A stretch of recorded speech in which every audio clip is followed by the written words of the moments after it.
tatizo la ukosefu wa ajira katika nchi yetu. Hii ni agenda kubwa sana ambayo ngome vijana tumekuwa mstari wa mbele kuipigania na kuisemea, na jambo hili tutaendelea nalo kusema na kulipigania kwa kushirikiana na makundi yote. Tanzania tatizo la ajira linazidi kuwa kubwa sana.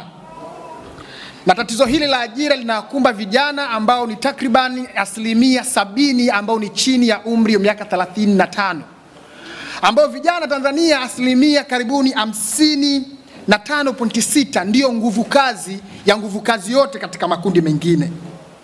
Leo hii ndani ya nchi yetu ukitamka neno ukosefu wa ajira unaonekana wewe ni mchochezi dhidi ya serikali. Viongozi wanashindwa kuchukua wajibu kutatua changamoto hii, badala yake wanaleta utetezi kwamba tatizo la ajira si tatizo la Tanzania pekee, ni tatizo la dunia nzima. Napenda kukubaliana kwamba tatizo la ajira ni kweli ni tatizo la dunia nzima. Lakini wanafananisha mifano ya China, Marekani, Ulaya, pia nchi hizo zina tatizo la ajira pia. Maneno haya ni maneno ya kukimbia uwajibikaji wa utatuzi na kutafuta suluhu.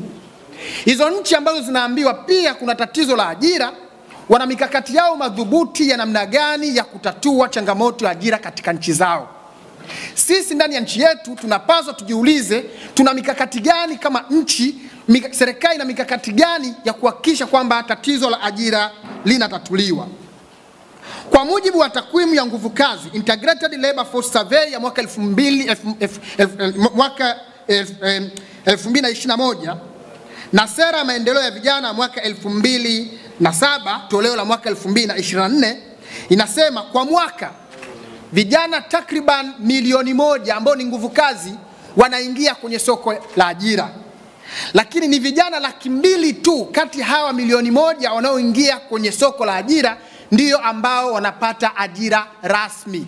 Wanapata ajira rasmi katika sekta ya umma, katika sekta binafsi.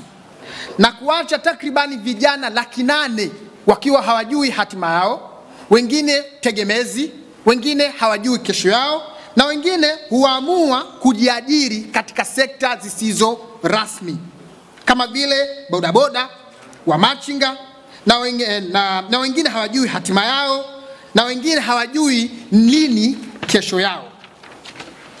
Vijana katika sekta isiyo rasmi ni takribani vijana 80%. Wanateseka, wanafukuzwa kila uchwao, wanahamishwa kila uchwao, wanakimbizwa kila uchwao, wananyanyaswa kila uchwao. Hawana bima ya afya wala pension kwa kesho yao. Ndio maana tunasema vijana wenzangu tusimame, tuungane, tupaze sauti zetu dhidi ya ukosefu wa ajira na hatima yetu. Shughuli zisizo rasmi ndani ya Tanzania hii zinazidi kukua siku baada ya siku. Na sio ishara nzuri kwa nchi. Sio ishara nzuri kwa sisi vijana. Kwa sababu inavyokuwa shughuli zisizokuwa rasmi, tafsiri yake ni kwamba kuna kiashiria cha shughuli rasmi kusinyaa. Inaonesha ya kwamba kuna jitihada ndogo za serikali za kutengeneza ajira.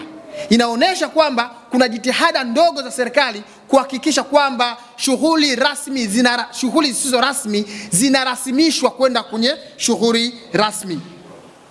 Takwimu zinasema shughuli zisizo rasmi zimekuwa kutoka 10.1 mwaka 2006 mpaka 59.9 mwaka 2022.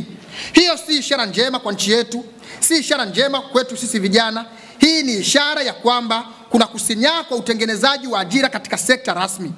Hii ni ishara ya kwamba kuna kusinyaa kwa shughuli za uzalishaji za kiuchumi zinazotengeneza ajira rasmi.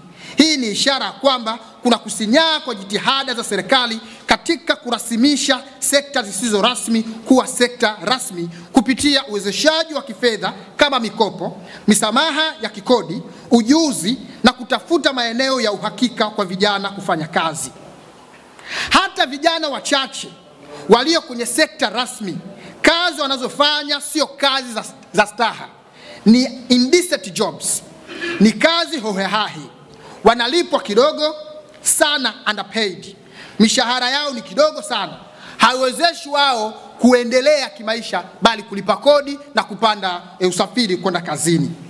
Mfano, walimu, wafanyakazi viwandani, walinzi kwenye makampuni na watu wanaofanya kazi katika makampuni binafsi, hawa wote wanapitia changamoto kubwa sana. Mishahara yao huchelewa, hawana bima ya afya, hawana akiba ya jamii, akiba ya hifadhi ya jamii NSSF kuweka fedha zao, na hawajui kesho yao na hawajui hatima yao.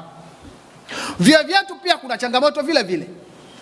Vyuo vyetu kwa mwaka uzalishaji wa wahitimu ni takribani ya wahitimu 1055 wanazalishwa kwa mwaka, kwa mujibu wa takwimu ya Tume ya Vyuo Vikuu Tanzania mwaka 2021.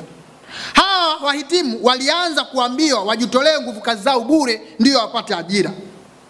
Sasa hivi wanaambiwa waende VETA ili wapate ujuzi wakajiajiri.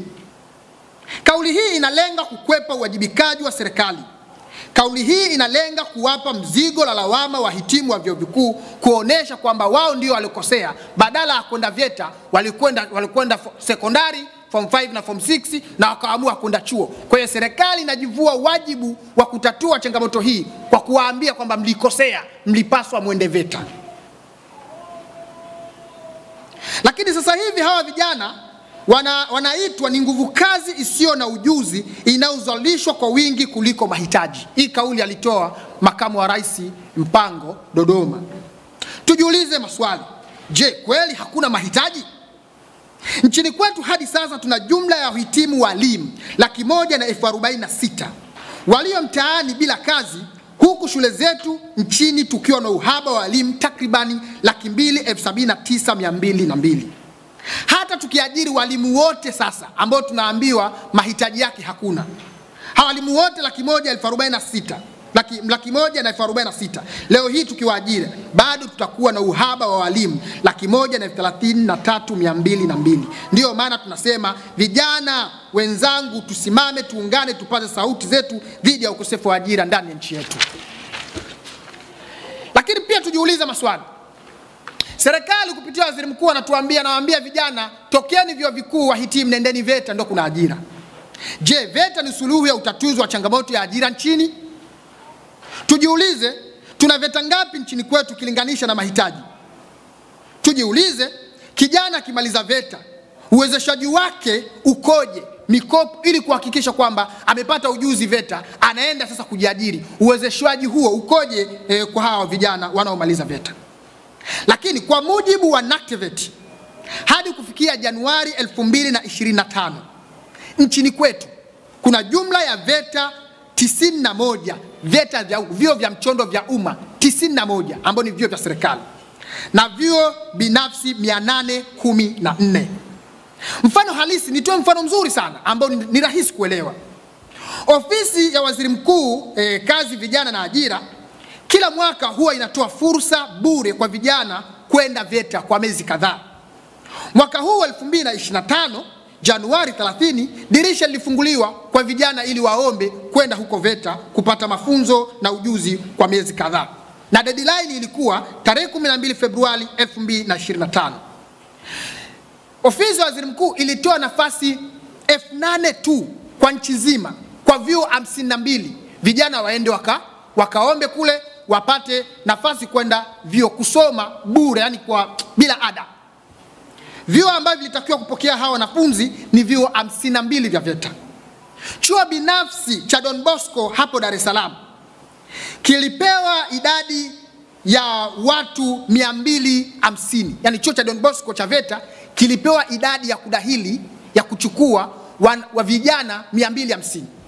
Lakini mpaka kufikia deadline tarehe 12 Februari, Don Bosco ilikuwa tayari imeshapokea maombi ya vijana 8,789. Zaidi ya vijana 8,000 wanaohitajika katika vyuo hivi 52. Tafsiri yake ni nini?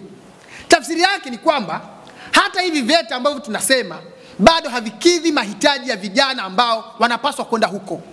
Kwa hiyo Waziri Mkuu alizungumza jambo kwa kujifurahisha. Hata kama leo vijana tukiamua kwenda hivyo VETA, serikali haina hiyo idadi ya VETA ya kuaccommodate vijana wote ambao wanahitaji kwenda kupata ujuzi katika hivyo VETA. Lakini pia hao vijana wa VETA wanaomaliza ni kweli wanakwenda kupata ajira? Ni kweli wanawezeshwa kuhakikisha kwamba wanakwenda kujiajiri? Kupata ujuzi ni jambo moja, kutumia ujuzi wako kujiajiri ni jambo lingine. Na haya sio maneno yangu, ni maneno ya takwimu za nguvu kazi ya mwaka 2021 Integrated Labor Force Survey. Inasema 10.5% ya wahitimu wa VETA Tanzania hawana ajira. Kwa hiyo huyu waziri mkuu anatuambia twende VETA tutapata ajira. Takwimu zinasema 10.5% ya wahitimu wa VETA hawana ajira. Maana yake nini? Maana yake ni kwamba hatujali wahitimu wa VETA wakimaliza wanakwenda wapi, wanawezeshwa namna gani. Mimi inawezekana nikaenda VETA kujifunza cherehani, nikamaliza kujifunza cherehani, naenda wapi? Cherehani ananipa nani? Lazima kuwa na utaratibu. Mtu amepata ujuzi asaidiwe ili aweze kujiajiri. Mtu amekwenda kuchomelea, akimaliza na kwenda wapi? Atafute sehemu yake eneo, atafute vifaa, aanze kuchomelea. Kwa ni mambo ambayo tunapaswa tuyapigie kelele. Lakini pia katika mfumo wetu wa elimu, mfumo wetu wa elimu una changamoto kubwa sana.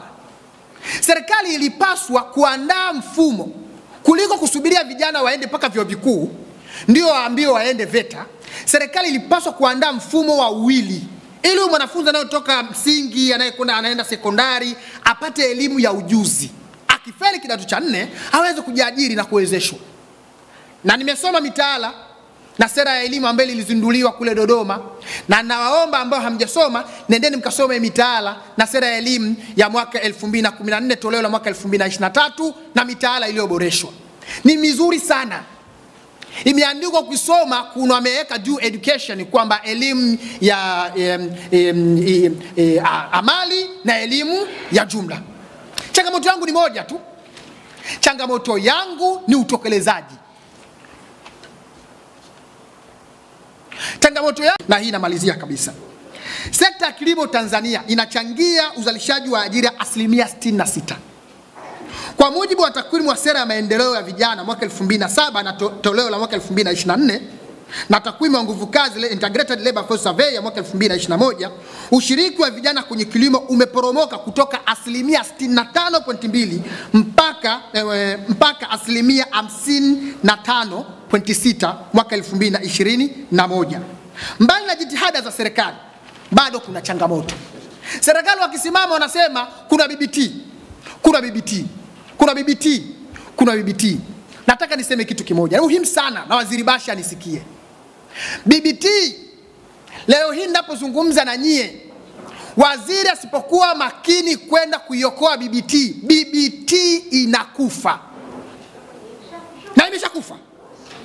Kwa sababu BBT hii walisema kuna block farming, vijana wakapelekwa Chinangali na vijana wakapelekwa Ndogowe, takribani ya vijana 800 kwa awamu ya kwanza.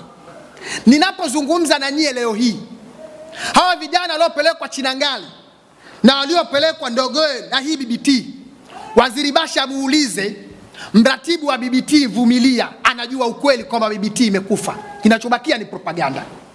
Waziri Bashe aulize Secretariat ya Wizara ya Kilimo, awaulize vizuri, BBT imeshakufa, kilichobakia ni propaganda. Leo hii wale vijana wamewekwa makempu kule Chinangali na Ndogowe. Hawafiki hata vijana 400 kutoka vijana 800. Vijana wote wameshakimbia kwa sababu waliaminishwa kutakuwa na mifumo ya umwagiliaji katika mashamba yao. Vijana wanamwagilia kwa mikono. Tume ya umwagiliaji haijaenda kuweka miundombinu.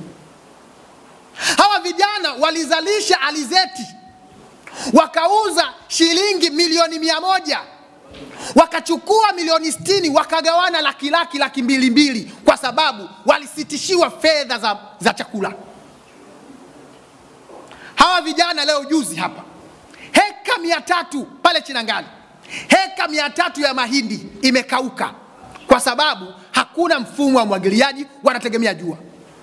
Kama serikali imeshindwa kudili na BBT tu ya maeneo mawili Chinangali na Ndogowe, wanawezaje kudili na tatizo la kilimo cha nchi nzima? Ni mambo ambayo tunapaswa tuiambie serikali, na ni mambo ambayo tunapaswa tuambie bila aibu. Ushauri wetu wa kila siku tumekuwa tukiutoa. Huku chini kuna vijana wengi sana wanajishiriki kwenye kilimo. Tunaposema kilimo kinachangia 66%, tafsiri yake huku chini kuna vijana, ukienda Kigoma, ukienda Tunduru, ukienda Njombe, kuna vijana wako kule chini wana mashamba, wasaidiwe kule. Tunachukua vijana tunapeleka sehemu moja. Ni mambo muhimu sana ambayo tunapaswa tuiambie serikali, lakini pia serikali inapaswa ijue ina wajibu. Bado tuna mazao ambayo kuna upungufu mkubwa sana. Tuna mazao kama vile ngano, mahitaji yetu ya ngano Tanzania ni tani milioni 1 kwa mwaka. Sisi Tanzania tunazalisha tani 100,000 tu. Karibuni tani 900,000 tunanunua kutoka nje. Kuna tatizo ya alizeti. Ni changamoto kwa kweli ambayo tunapaswa tupambane, tupaze sauti zetu, tuiambie serikali. Kwa hiyo mimi napenda kuwashukuru Skaro, na mjadala huu uwe wa wazi, tuzungumze kuiambia serikali namna gani utatizo wa changamoto ya ajira unapaswa kuwa. Asanteni sana, Mungu awabariki.